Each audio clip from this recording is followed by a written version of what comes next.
दशमम् श्रीमहालक्ष्मी अष्टोत्तरम्।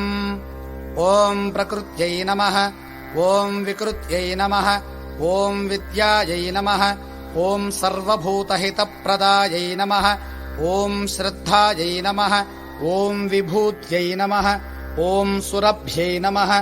ॐ परमात्मिकायै नमः। ॐ वाचे नमः। ॐ पद्मालयायै नमः। ॐ पद्मायै नमः। ॐ शुचये नमः।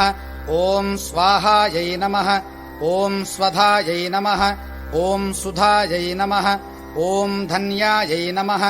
ॐ लक्ष्म्यै नमः। ॐ नित्यपुष्टायै नमः। ॐ विभावर्यै नमः। ॐ आदित्यै नमः। ॐ दित्यै नमः। ॐ दीप्तायै नमः। ॐ वसुधायै नमः। ॐ वसुधारिण्यै नमः। ॐ कमलायै नमः। ॐ कान्तायै नमः। ॐ कामाक्ष्यै नमः। ॐ क्षीरोदार्णवसम्भवायै नमः। ॐ अनुग्रहप्रदायै नमः। ॐ बुद्धये नमः। ॐ अनघायै नमः। ॐ हरिवल्लभायै नमः। ॐ अशोकायै नमः। ॐ अमृतायै नमः।